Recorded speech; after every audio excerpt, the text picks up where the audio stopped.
बिस्मिल्लाहिर्रहमानिर्रहीम। अस्सलामुअलैकुम dear students. जैसा कि आपको पता है हमने स्टार्ट किया हुआ है एफएससी पार्ट 1 केमिस्ट्री को। तो स्टूडेंट्स आज का जो हमारे पास टॉपिक है वो FSc part 1 chemistry chapter number 11 से है। हमने आज डिस्कस करना है what are order of reactions. क्या हमारे पास ऑर्डर ऑफ रिएक्शंस जो हैं वो क्या होते हैं। ऑर्डर ऑफ रिएक्शंस की हमने टाइप्स पढ़नी है और ऑर्डर ऑफ रिएक्शन में फर्स्ट टाइप है हमारे पास ज़ीरो ऑर्डर रिएक्शन, उसको हमने स्टडी करना है। और हमने स्टडी करना है कि हमारे पास ऑर्डर ऑफ रिएक्शन होता क्या है। तो स्टूडेंट्स हमारे पास ऑर्डर ऑफ रिएक्शन बेसिकली मैं आपको बताता हूँ क्या होता है कि ऑर्डर ऑफ रिएक्शन जो है number of molecule which are taking part in a chemical reaction or rate determining step are called order of reaction। कि आपके पास नंबर ऑफ मॉलिक्यूल्स या number of molecules of molar concentration of the reactants which is involved in the rate determining step are called order of reaction। या students हम एक दूसरी definition करते हैं order of reaction की, वो होती है हमारे पास sum of exponent of all the molar concentration of the rate equation. आपके पास होता क्या है कि जितने मोलर कंसंट्रेशन होती है रिएक्टेंट की उसका एक्सपोनेंट की जब हम सम करते हैं तो हमारे पास किस चीज़ की वैल्यू आती है, ऑर्डर ऑफ रिएक्शन की। तो स्टूडेंट्स हम देखते हैं कि हमारे पास ऑर्डर ऑफ रिएक्शन क्या चीज़ है। ऑर्डर ऑफ रिएक्शन की फर्स्ट ऑफ ऑल हमने करनी है डेफिनेशन। हमारे पास डेफिनेशन जो है sum of exponent of the rate equation. हमने लास्ट अपने लेक्चर में पढ़ा था ऑर्डर ऑफ रिएक्शन में कि हमारे पास रेट इक्वेशन जो है वो क्या होती है जब हम according to law of mass action rate of reaction is proportional to the product of the active masses of the reactant. जब हम प्रोपोर्शनल का साइन ख़त्म करते हैं तो स्टूडेंट्स हम लगाते हैं इज इक्वल टू और कांस्टेंट। तो हमारे पास कुछ इस तरह से एक इक्वेशन आई थी। अगर हम जनरल रिएक्शन की बात करें, अगर हमारे पास दो रिएक्टेंट हैं ए और बी और उसके मोल्स हैं स्मॉल ए और स्मॉल बी, तब अगर हम उसकी रेट इक्वेशन लिखना चाहें फिर according to law of mass action हमारे पास क्या होगी, वो कुछ इस तरह से होगी स्टूडेंट्स हमारे पास के rate of a reaction is proportional to the product of active masses of the molar concentration। जब हम proportional का साइन खत्म करेंगे इक्वल टू कांस्टेंट लगाएंगे तो कुछ इक्वेशन इस तरह से बन जाएगी rate of equation is equal to K, मतलब जो कांस्टेंट हमने लगाया के कांस्टेंट, जबकि product of active masses of the molar concentration A की मोलर कंसंट्रेशन इनटू बी की मोलर कंसंट्रेशन। अब हमारे पास क्या है, जब हमने उस मोलर कंसंट्रेशन जो हमारे पास रिएक्टेंट की हमने ली हुई थी उसका जो मोलर कंसंट्रेशन उसको हमने एक्सपोनेंट में लिखना है। जब उस एक्सपोनेंट का सम करेंगे, मतलब कि हमने जो मोलर कंसंट्रेशन पावर में ली हुई थी उसको जब सम करेंगे, स्टूडेंट सम का मतलब होता है जब आप ऐड करेंगे किसी चीज़ को, सम करें, इकट्ठा करें, प्लस करें, तो आपके पास किस चीज़ का आंसर आएगा, किस चीज़ की वैल्यू आएगी, वही हमारे पास स्टूडेंट्स क्या होता है, वही तो हमारे पास ऑर्डर ऑफ रिएक्शन होता है जब हम एक्सपोनेंट को सम करते हैं। तो देखें हमारे पास क्या डेफिनेशन हमने कही है, sum of exponent of the rate equation are called order of reaction. या इसकी दूसरी डेफिनेशन कुछ इस तरह से है हमारे पास, और sum of exponent of concentration of reactant. किस चीज़ की, प्रोडक्ट की नहीं, किस चीज़ की, रिएक्टेंट की कंसंट्रेशन। हमारे पास क्या है, sum of exponent of concentration of reactant जो कि involved in the rate equation. किसमें जो चीज़ इन्वॉल्व है, रेट इक्वेशन में क्या चीज़ इन्वॉल्व है, कंसंट्रेशन। किस चीज़ की इन्वॉल्व है, रिएक्टेंट की, ना के प्रोडक्ट की। तो हमारे पास हम एक जनरल रिएक्शन लेते हैं स्टूडेंट्स, वो कुछ इस तरह से है कि हमारे पास ए एक रिएक्टेंट है जिसका स्मॉल ए मोल रिएक्ट कर रहा है, बी एक रिएक्टेंट के साथ उसके मोल क्या है, स्मॉल बी। तो हमारे पास प्रोडक्ट बन रहा है सी और डी जो उसके मोल्स भी दिए गए हैं रेस्पेक्टिवली। तो इसी तरह हमारे पास अगर हम according to law of mass action की बात करें तो ये जो आपके पास इक्वेशन है कुछ इस तरह से बन जाएगी according to law of mass action. किसने पेश किया था, मैंने अपने प्रीवियस लेक्चर में भी बताया था, लॉ ऑफ मास एक्शन जो है गोल्डबर्ग और वेग ने 1869 में पेश किया था। तो उसके according rate of reaction proportional to the product of active masses वो वाले मैस जो रिएक्शन में हिस्सा लेते हैं, वो वाले मैस जो रिएक्शन में हिस्सा लेते हैं वो हमारे पास क्या कहलाते हैं, active masses. Rate of reaction proportional to the product of active masses of the reactant. A की कंसंट्रेशन कौन सी, मोलर कंसंट्रेशन, जो हमने ए समाल मोल लिया हुआ था उसको हमने लिया एक्सपोनेंट में। इसी तरह बी जो रिएक्टेंट है उसका बी मोल जो था उसको एक्सपोनेंट में ले लिया। ये इक्वेशन जब हमने प्रोपोर्शनल का साइन खत्म करना है तो इक्वेशन हमारे पास कुछ इस तरह से बन जाएगी। रेट ऑफ रिएक्शन प्रोपोर्शनल का साइन खत्म करते हैं तो इक्वल टू कांस्टेंट लगाते हैं, इज इक्वल टू कांस्टेंट के लगाया इनटू ए की मोलर कंसंट्रेशन इनटू बी की मोलर कंसंट्रेशन। स्टूडेंट्स यही तो हमारे पास रेट इक्वेशन है।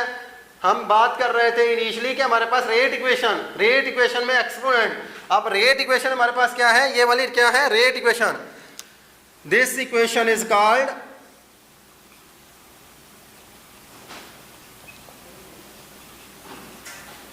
This equation is rate equation. ये हमारे पास क्या है, रेट इक्वेशन है। अब इस रेट इक्वेशन में मौजूद एक्सपोनेंट का वो एक्सपोनेंट है हमारे पास स्मॉल ए और स्मॉल बी। इसका जब हम सम लेंगे वो हमारे पास ऑर्डर ऑफ रिएक्शन आएगा। तो डेफिनेशन के अकॉर्डिंग सम ऑफ एक्सपोनेंट, ये हमारे पास एक्सपोनेंट है, इसका सम जमा add, sum of exponent of rate equation. ये रेट इक्वेशन है, इसमें जो एक्सपोनेंट है उसका सम, ए और स्मॉल बी इधर हम लेकर आ रहे हैं। Order of reaction for rate equation, इस रेट इक्वेशन के लिए हमारे पास ऑर्डर ऑफ रिएक्शन जो है वो क्या होगा, जरा गौर करें। हमने कहा स्मॉल ए और स्मॉल बी, एक्सपोनेंट में उसका सम। तो हमारे पास order of reaction for rate equation क्या है, A plus B, small A और स्मॉल बी, ये हमारे पास एक्सपोनेंट में थे, इसका सम किया, देखें प्लस का साइन सम, तो हमारे पास क्या आ गया, ऑर्डर ऑफ रिएक्शन। स्टूडेंट्स यहाँ तक हमारे पास बात जो है वो एंड हुई है ऑर्डर ऑफ रिएक्शन की। तो हमारे पास क्या होता है, types of order of reaction क्या होंगी, हम बात करेंगे what are the types of order of reaction. तो ऑर्डर ऑफ रिएक्शन की हमारे पास अकॉर्डिंग टू सिलेबस 3 टाइप्स हैं, zero order reaction, first order reaction and second order reaction. Zero order reaction, first order reaction and second order reaction. Students इसके अलावा भी कुछ होते हैं हमारे पास ऑर्डर ऑफ रिएक्शन, उनको हम हायर क्लासेस में डिस्कस करेंगे। तो स्टूडेंट्स हमने जो डिस्कस करना है वो फर्स्ट टाइप है हमारे पास जीरो ऑर्डर रिएक्शन।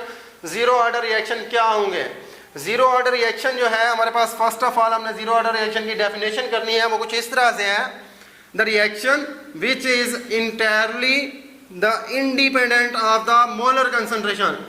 आपके पास डेफिनेशन कुछ इस तरह से हमें बता रही है कि आपके पास है क्या, रिएक्शन विच इज, जिस रिएक्शन में इंटायरली मुकम्मल तौर पर the independent of the molar concentration, वो रिएक्शन जो कि मोलर कंसंट्रेशन ऑफ रिएक्टेंट की कंसंट्रेशन के बिल्कुल मुकम्मल तौर पर इंडिपेंडेंट हो, मतलब कि डिपेंड किस चीज पे ना करता हो, और कंसंट्रेशन ऑफ रिएक्टेंट पे।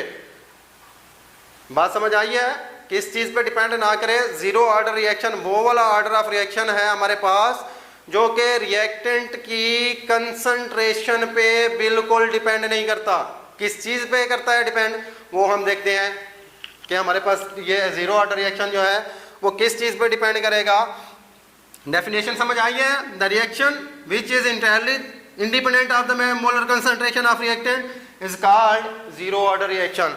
मैथमेटिकली हम देखेंगे, हमारे पास सपोज एक रिएक्टेंट है ए जो कि कन्वर्ट हो रहा है प्रोडक्ट में। प्रोडक्ट हमने लिखा नहीं है, सिर्फ ओनली प्रोडक्ट लिख दिया है। आप समझ लें कि एक रिएक्टेंट है जो कन्वर्ट हो रहा है प्रोडक्ट बी में। तो हमारे पास फिर मैथमेटिकली क्या होगा, रेट प्रोपोर्शनल टू रिएक्टेंट की कंसंट्रेशन। तो कुछ हम जब प्रोपोर्शनल का साइन खत्म करेंगे क्या लगाते हैं, कांस्टेंट लगाते हैं। कौन सा कांस्टेंट, के, और इसको कहते हैं rate constant. Rate is equal to k into A की कंसंट्रेशन। जब हमने ए की कंसंट्रेशन जीरो ली है, क्यों जीरो ली है, क्योंकि कंसंट्रेशन पे डिपेंड ही नहीं कर रहा हमारे पास रिएक्शन। तो रिएक्टेंट की कंसंट्रेशन हम क्या लेंगे, जीरो। जब जीरो लेंगे तो हमारे पास ये जो कंसंट्रेशन है वो जीरो हो जाएगी। तो आपके पास रेट जो है वो इक्वल हो जाएगा किस चीज के, रेट कांस्टेंट के। किस चीज के इक्वल हो जाएगा, रेट कांस्टेंट के इक्वल हो जाएगा। स्टूडेंट्स अब हम देखेंगे हमारे पास जो एग्जाम्पल हैं वो क्या हैं, किस चीज़ की, जीरो ऑर्डर रिएक्शन की। तो जीरो ऑर्डर रिएक्शन जितने भी हमारे पास फोटोकेमिकल रिएक्शन होते हैं वो सारे के सारे जीरो ऑर्डर रिएक्शन होते हैं। कौन से reaction? Photochemical reaction. What is meant by photo? Photo का मतलब होता है लाइट। क्या चीज? लाइट। मतलब कि जितने भी रिएक्शन जो कि इन दी प्रेजेंस ऑफ लाइट हो रहे हैं, इन दी प्रेजेंस ऑफ लाइट, वो हमारे पास क्या है? जीरो ऑर्डर रिएक्शन है। तो स्टूडेंट्स देखिए हमारे पास all the photochemical reaction are zero order reaction. जितने भी फोटोकेमिकल रिएक्शन हैं जो कि लाइट की रोशनी की मौजूदगी में हो रहे हैं वो क्या है? जीरो ऑर्डर रिएक्शन है। Because these reaction dependent on light. क्यों? क्योंकि वो रिएक्शन डिपेंड कर रहे हैं किस चीज पे? लाइट पे।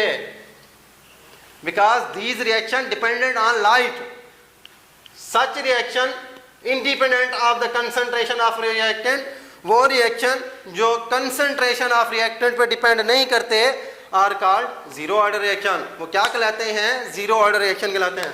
सच reaction are independent of the concentration of reactant are zero order reaction. क्या होते हैं? जीरो ऑर्डर रिएक्शन होते हैं वो हमारे पास। इसी तरह हमने एग्जांपल लिया एक रिएक्शन की हमारे पास, सच एज जैसा कि हाइड्रोजन एक गैस है। क्या है? हाइड्रोजन एक गैस जो कि रिएक्ट कर रही है क्लोरीन गैस के साथ और मिलकर बना रही है हमारे पास HCl। क्या चीज? Hydrochloric acid. अगर हम स्टूडेंट्स इस रिएक्शन को डिफ्यूज सनलाइट की मौजूदगी में परफॉर्म करें, हाइड्रोजन को क्लोरीन के साथ रिएक्ट करें, हाइड्रोजन क्लोरीन रिएक्ट करें किसकी मौजूदगी में? डिफ्यूज सनलाइट की मौजूदगी में, फिर क्या होगा? क्या समझ सकते हैं कि रिएक्शन होगा? जब हम कह रहे हैं फोटोकेमिकल रिएक्शन, तो अगर डिफ्यूज सनलाइट दी है वो वाला रिएक्शन अक्कर नहीं होगा। किसकी मौजूदगी में? डिफ्यूज सनलाइट की मौजूदगी में। अगर आप सनलाइट की मौजूदगी में वो वाला रिएक्शन कराएं कि हाइड्रोजन को रिएक्ट कराएं क्लोरीन के साथ, तो ये वाला रिएक्शन अक्कर हो जाएगा, प्रोसीड होगा। हाइड्रोजन क्लोरीन के साथ मिलकर हाइड्रोक्लोरिक एसिड बना देगा in the presence of light. तो किस चीज पर डिपेंड किया? देखिए जब हमने उस रिएक्शन को परफॉर्म किया किस चीज की अकॉर्डिंग? डिफ्यूज सनलाइट में। हालांकि कंसंट्रेशन तो हमारे पास अवेलेबल है, रिएक्टेंट की क्लोरीन की कंसंट्रेशन भी है, हाइड्रोजन की भी कंसंट्रेशन है, तो फिर रिएक्शन हो जाना चाहिए था, लेकिन रिएक्शन नहीं हुआ। इससे मुराद हुआ कि रिएक्शन कंसंट्रेशन पे डिपेंड नहीं कर रहा। रिएक्शन फिर किस चीज पे डिपेंड कर रहा है? जब हमने उसको सनलाइट की मौजूदगी में कराया तो वो रिएक्शन परफॉर्म हो गया। तो साबित हुआ कि ये वाला रिएक्शन जो है वो डिपेंड कर रहा है सनलाइट पे, लाइट पे। किस चीज पर? लाइट पर। तो इस तरह के रिएक्शन हमारे पास होते हैं जीरो ऑर्डर रिएक्शन। इसी तरह हमारे पास एक नेक्स्ट रिएक्शन है, उसको कहते हैं हम डीकम्पोजिशन रिएक्शन। जब अमोनिया आपके पास एक गैस है वो डिकम्पोज हो रही है नाइट्रोजन गैस में और हाइड्रोजन गैस में, तब आपके पास क्या जो अमोनिया है क्या वो कंसंट्रेशन पे डिपेंड कर रही है? नहीं, डीकम्पोज होने के लिए वो डिपेंड करती है किस चीज पे? कैटलिस्ट पे। किस चीज पे डिपेंड करती है? कैटलिस्ट पे। आप कैटलिस्ट यूज करते हैं तो अमोनिया जो है वो नाइट्रोजन और हाइड्रोजन में डीकम्पोज हो जाती है। फिर क्या हुआ कि रिएक्शन डिपेंड किस पे किया? क्या कंसंट्रेशन पे किया? अगर आप कैटलिस्ट यूज नहीं करेंगे तो अमोनिया नाइट्रोजन और हाइड्रोजन में डीकम्पोज नहीं होगी, जिससे साबित होता है कि कंसंट्रेशन पे ये वाला रिएक्शन जो है वो डिपेंड नहीं कर रहा। अगर आप कैटलिस्ट यूज करेंगे तो कैटलिस्ट की मौजूदगी में अमोनिया जो है वो नाइट्रोजन और हाइड्रोजन में डीकम्पोज हो जाती है। तो इससे क्या साबित हुआ कि अमोनिया जो है ये अमोनिया का डीकम्पोजिशन रिएक्शन जो है वो डिपेंड कर रहा है किस चीज पे? कैटलिस्ट पे। तो इस तरह के रिएक्शन जो कि डिपेंडेंट हों किसी अदर फैक्टर पर और कंसंट्रेशन पर डिपेंड ना हों, मोलर कंसंट्रेशन पर डिपेंड ना करते हों, वो हमारे पास कहलाते हैं जीरो ऑर्डर रिएक्शन। कौन से? Zero order reaction. इधर मैं आपको बता भी रहा हूं कि डीकम्पोजिशन रिएक्शन है अमोनिया 2NH3, कैटलिस्ट हमने यूज किया, डीकम्पोज हो गया नाइट्रोजन गैस में और हाइड्रोजन गैस में। In this reaction the catalyst is important, not depends on concentration. ये रिएक्शन जो है वो डिपेंड नहीं कर रहा कंसंट्रेशन पे। क्या चीज इंपॉर्टेंट है? आपके पास कैटलिस्ट इंपॉर्टेंट है, क्योंकि रिएक्शन प्रोसीड हो रहा है in the presence of catalyst, ना कि कंसंट्रेशन। तो अब हमारे पास लास्ट जो स्टूडेंट बात है, हमने कहा था के जो हमारे पास रेट कांस्टेंट है इसका यूनिट जो है वो डिपेंड करता है ऑर्डर ऑफ रिएक्शन पे। जो हमारे पास ऑर्डर ऑफ रिएक्शन होगा उसके according rate constant, specific rate constant या वेलोसिटी कांस्टेंट के का हमारे पास यूनिट होगा। अब हम देखते हैं जीरो ऑर्डर रिएक्शन के लिए के का यूनिट क्या होगा। तो हमारे पास देखें, हमने कहा इस जगह पर प्रूव किया कि रेट जो है वो इक्वल है स्पेसिफिक रेट कांस्टेंट के। अब आपको पता है हमारे पास ये वाला रेट जो है ये इक्वल होता है del x over del t k. यहां पर डेल एक्स क्या है? Change in concentration, del t with respect to time. क्या चीज? Rate is equal to del x over del t. Del x change in concentration divide by del t with respect to time. अब देखें हमारे पास क्या है, rate specific rate constant k is equal to rate. आपको पता है rate जो है वो इक्वल हो जाएगा के। अब रेट जो है वो मैंने कहा इक्वल है del x over del t k, तो आपने रेट की जगह पे पुट करना है del x over del t. K is equal to del x over del t, K is equal to del x over del t. Del x change in concentration, concentration का unit होता है mole per decimetre cube, divide by del t. Time, time का unit होता है second, तो आपने put करना है del x mole per decimetre cube divide by second. Second denominator में है, ऊपर जाएगा तो इनवर्स चला जाएगा। आपके पास स्पेसिफिक कांस्टेंट के का जो यूनिट आ जाएगा फॉर जीरो ऑर्डर रिएक्शन वो कुछ इस तरह से होगा, मोल पर डेसीमीटर क्यूब पर सेकेंड। क्या यूनिट होगा? मोल पर डेसीमीटर क्यूब पर सेकेंड। तो स्टूडेंट्स ये हमारा था ऑर्डर ऑफ रिएक्शन, उसकी हमने डेफिनेशन को स्टडी किया, उसकी हमने वेरियस एग्जांपल को स्टडी किया, मैथमेटिकली हमने देखा, हमने ऑर्डर ऑफ रिएक्शन की टाइप्स देखी और types of order of reaction में हमने डिस्कस किया है जीरो ऑर्डर रिएक्शन को, और जीरो ऑर्डर रिएक्शन की हमने डेफिनेशन की है, मैथमेटिकली देखा है, और जीरो ऑर्डर रिएक्शन की हमने एग्जांपल देखी है, और लास्ट पे हमने कैलकुलेट किया है unit of k according to zero order reaction. वो कुछ इस तरह से हमारे पास ये एमसीक्यूज में आ जाता है कि जीरो ऑर्डर रिएक्शन के लिए स्पेसिफिक रेट कांस्टेंट के का जो यूनिट है वो मोल पर डेसीमीटर क्यूब पर सेकंड होता है। तो स्टूडेंट्स ये सब हमारा आज के लेक्चर में शामिल था। हम अपने next lecture first order reaction तक के लिए हाजिर होते हैं। अपना बहुत सारा ख्याल रखिएगा, तब तक के लिए अल्लाह हाफिज़।